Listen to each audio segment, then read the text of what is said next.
I've always loved how simple and easy it is to put a SonicWall into a network and make it secure in just a few minutes. So I thought I'd create this video that would give you an idea of what I would do, how quick it takes. Probably it takes about 15 to 20 minutes in total. I'm going to go from menu to menu so you can see how it's done. These are my settings. Now there are a few prerequisites that you need to have in place. Firstly, it needs to be factory defaulted. It needs to have the latest firmware on it. You need to have it registered in your SonicWall account. If you don't have it registered with your SonicWall account, then it will be restricted in the amount of sessions and your security services won't work and you won't be able to get firmware updates. So do make sure all of those are done. And if you have a subscription service like Essentials that has Capture ATP on it, Advanced Threat Protection, then you do need to have already chosen in your SonicWall account the data center that you're going to upload data to. So do make sure that that's done and will allow you, it will prompt you in the SonicWall if you've not done that.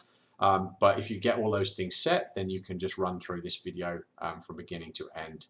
Now, we're going to get into this in just a moment, but let's just set the scene slightly. Sonic will do this in a slightly different way than many other vendors, which makes it easier. Most other vendors, you have to create a firewall rule or policy, maybe LAN to WAN, and to that rule, you're going to assign whether it has intrusion prevention, application control, all of those type of things. Sonic will have a more global approach. So we enable it on a zone, which we'll show you later in the video. And then once you enable the security service, it doesn't matter what port, it doesn't matter what physical network port it's running through. It doesn't matter what port, protocol, or IP is the data is going through. It's going to be inspected, which makes this a really simple and easy job.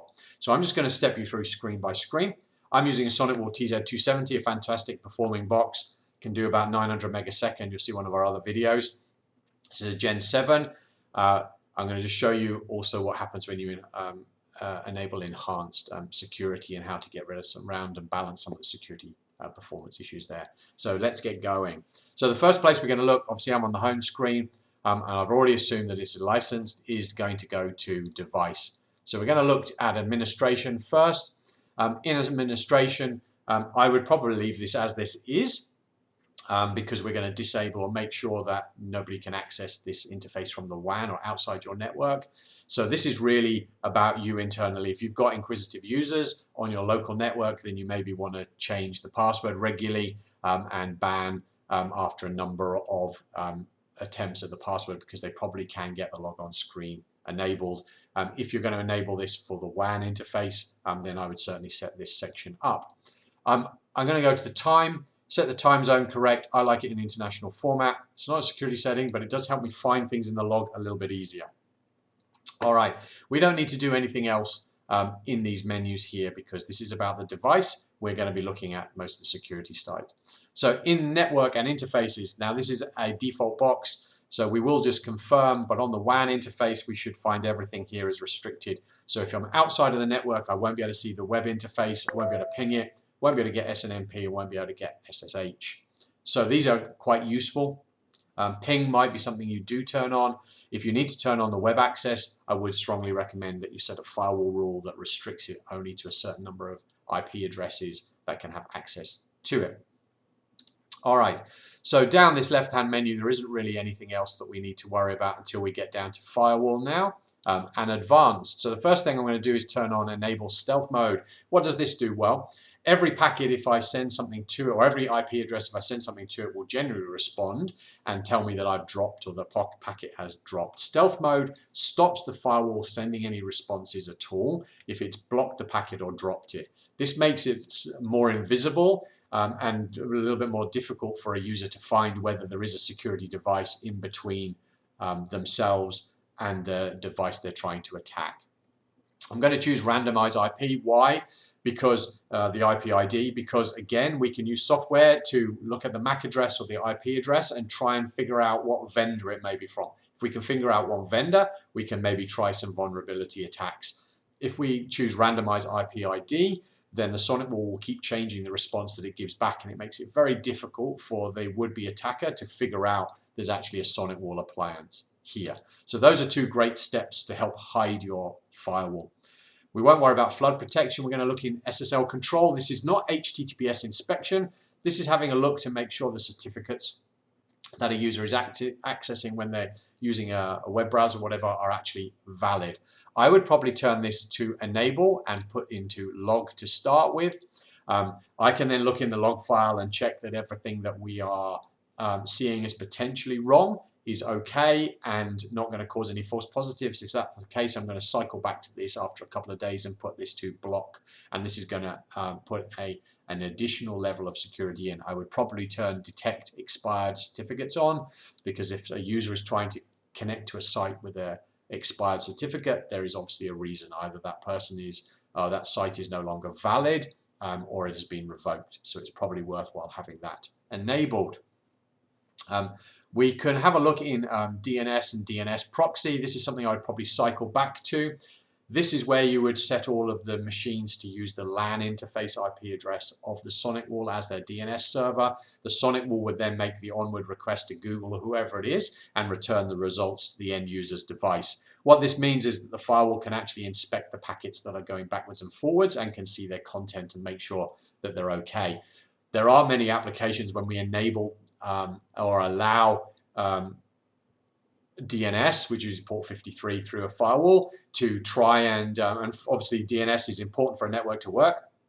So they can actually use port 53 to make non-DNS requests. This allows us to give some control over that and make sure that those devices or those applications aren't circumnavigating it. There's going to be some difficulties of using Active Directory and other items like that.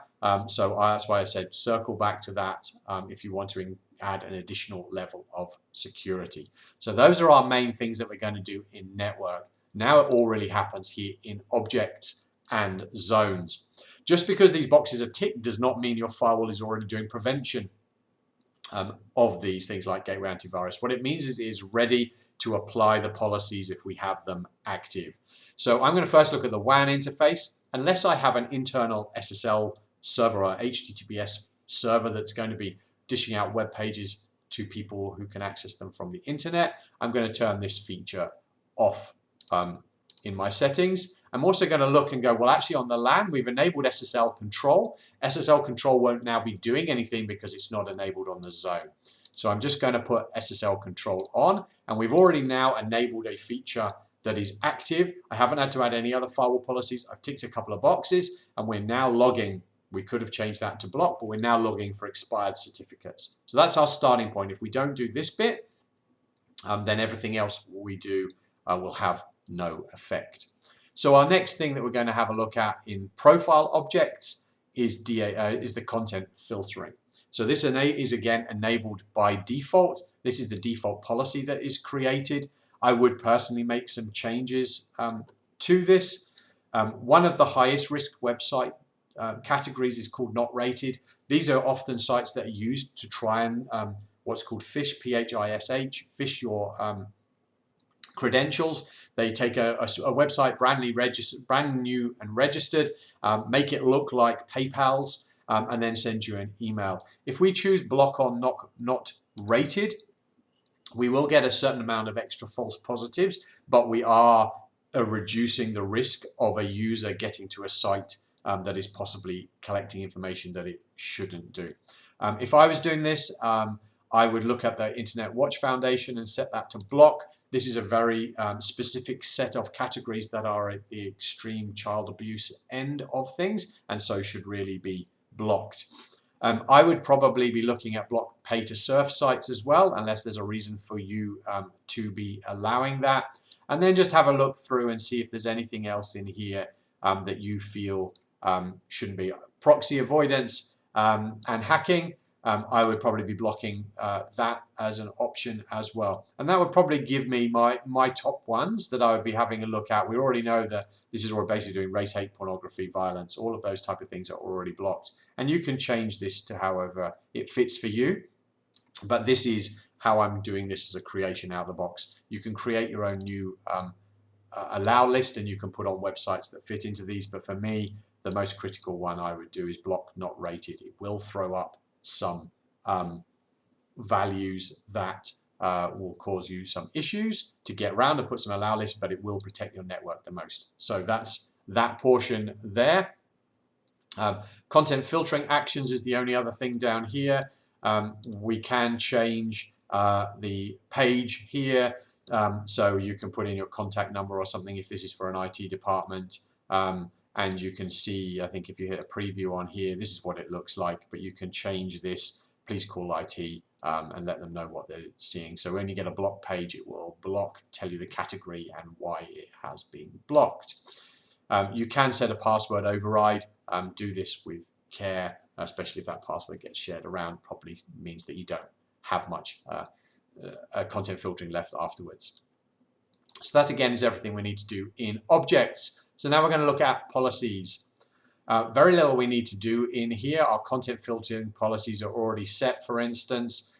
So we know if we look in here, what is it doing? If we're going from LAN to WAN, it's going to check everything that's going on. So that's really the only one that's going to be worried in there. DPI SSL we will quickly cover at the end of this video because it does have some greater effects on things that you need to set in your network. But a quick scene set for you is that probably 85% of your traffic in your network will probably be traveling over port 443 or an HTTPS based port. We cannot see the content of that traffic, so we can't see in there to enable intrusion prevention, gateway, antivirus, spyware, and all of those type of things. So it is worthwhile enabling, but you do need to put a certificate on everybody's machine. So we'll just cover that very quickly, but that's something I would come back to as the next layer. So most of what we're going to look at here is in security services. So the first thing we're going to do is turn on enhanced security. This will reduce the performance throughput of your firewall, but we can balance it to make it perform the best. Every firewall, as far as I'm concerned, really should be working in connection with somebody's local antivirus product as well, i.e. installed on their user's machine. If you don't have that, then I wouldn't turn off the TCP stream that I'm going to show you soon. If you do have it, then make sure enhanced security is turned on, and also you can turn off the TCP stream. So in gateway antivirus, we can turn on gateway antivirus. As soon as we've turned that on and hit accept, this is now active. This firewall is now already scanning for viruses as they come through your network that's inbound. I prefer to make sure that we're scanning for outbound as well.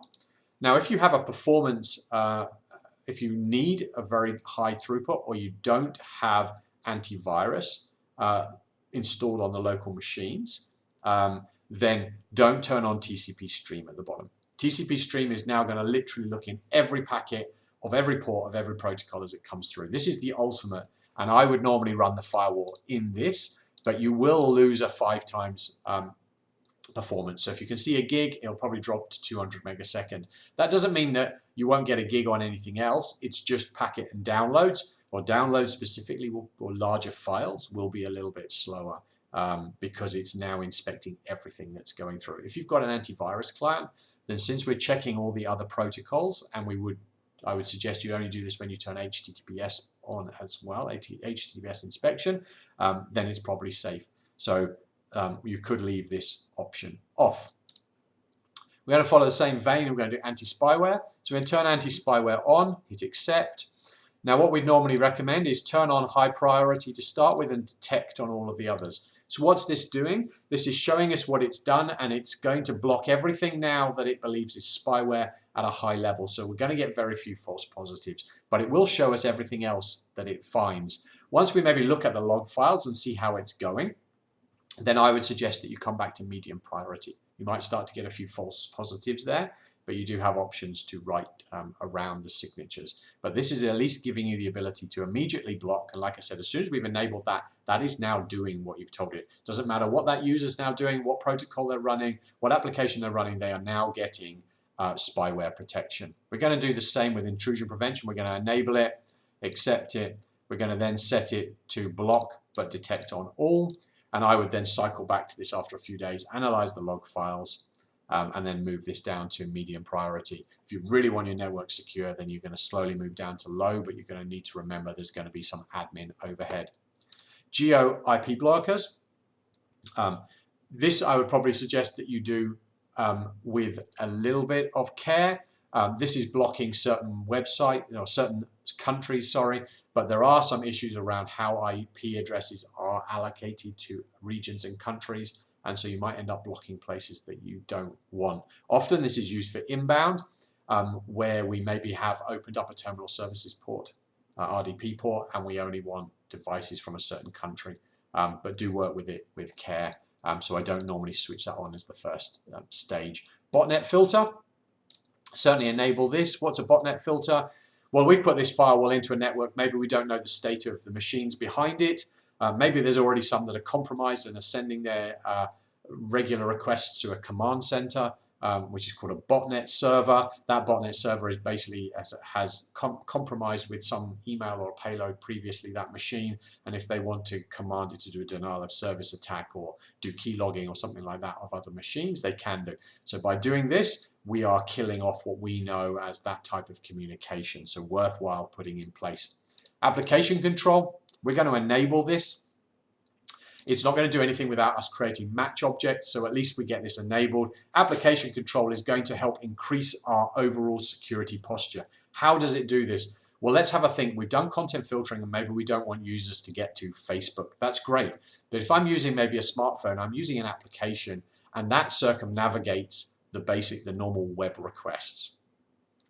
By using application control, we can ID the application that is also making the requests. So if we use application control with content filtering, we can block content filtering for people using web browsers, but we can block the application that may be running in the background as well. And therefore we get a slightly more holistic approach to being able to block it. It also allows us to bandwidth rate things. So if you want to restrict the speed that people can view YouTube, you can create rules around that because we can ID the application that's being run.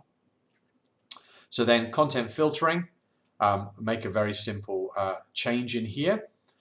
Exclude administrator is on. This is one that catches me out every single time. So this is one of my features that I get turned off. Why do I turn this off?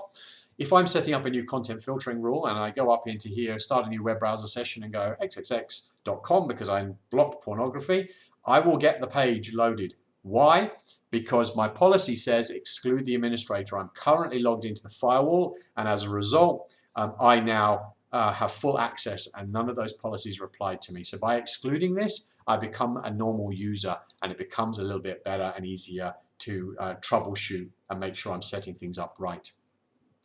Anti-spam, maybe your subscription allows this. Certainly something you can cycle back to. It's not about securing your network. That's about looking at inbound emails and not so much them traveling through your network, but it is there as a feature. Capture ATP, and we talked about this before. As long as you've set this in your SonicWall account, you're all good. You can enable it. Antivirus, gateway antivirus needs to be running, and then this reflects what we've set up for those ones, gateway antivirus and everything. You can then choose, do you want it to scan PDFs and everything like that? What does capture do? What does sandboxing essentially do? If we're not sure whether this file is genuine or contains scripts that we're happy with, we'll upload it to the cloud. We're going to run it on a machine, a virtual machine, and we're going to see what it does. If that's going to make changes to a registry that it shouldn't do, we're going to write a set of signatures, share it with the other firewalls in the SonicWall range. We're also going to block it to the user. So what we have is an ability to start to look for content that we maybe haven't totally identified as a virus yet or malware, but we're actually able to see what it does in almost real time. So it does have a whole load of processing power available to it, but that's done off-site, which is why it's important for you to choose the correct data center. So look, that is a quick run through. It's taken, what, less than 19 minutes to do beginning to end of securing your firewall. This is now done. I said that we would just cycle back to deep packet and SSL. So there is a condition around deep packet inspection. We have to do what's called a man in the middle. The man in the middle is the firewall now needs to become between your user's device and the secure website that they're accessing. Because at the moment, a user will make a connection to even, let's say, just secure. So Google. So they've gone to https://google.com.au. And what happens is an SSL communication starts, and there's an encryption that starts from the local machine to Google. Once that encryption started, we no longer can see anything that's going on inside there. So what we want to do is insert the firewall in the middle. To do this, we need to put a trusted certificate on everybody's machine so that the firewall is trusted. So what we would do first, the way that I would do it is we would go to the certificate and we would download this certificate. We would then maybe use Active Directory policies to push that out to all of the users, or we can double click the policy if we're just doing it for ourselves, and we can choose install certificate, current mesh user, choose the location, trusted root certificates. All right, and this has now made our firewall certificate signer trusted. So this means that when we go to Google, Google will still issue a certificate, but it issues it and the firewall makes the communication. The firewall will then have a communication with the end user's device, and we will keep the encryption. And for most users, they won't see any difference. If we have not installed this certificate, then the first time we go to a web page that we're inspecting, they will get a warning that says this certificate is not valid. That's a good indication that you've not installed the trusted certificate. So I would grab the certificate and get that onto all of your users' devices. If you're using Chrome and things like Edge, the same certificate store is used. If you're using Firefox, it uses its own one, so it needs to be installed twice. Once that's installed, we can then go and enable it, and we can choose what we're going to inspect inside the firewall or inside that encryption. Now, this will take a hit on your speed. This is for web surfing because the firewall needs to unencrypt, re-encrypt, unencrypt, re-encrypt, both from one end, from the firewall to the end server, and from the firewall to the device, the end user's device. So you will again see a performance hit, but we do actually now see what's going on inside the packets, and we start to be able to identify it, and we can know that even though somebody went to a secure website, that was actually a compromised website, and we can get virus protection. So there is a little bit more work involved in getting that right, but hopefully this has been useful just to know what you do there. Once you have this enabled, if you do have some issues, you can just turn it off. If we go to our LAN to WAN firewall rules, which get default made, we can go under security profiles and we can just turn off client DPSSL there while we make some changes.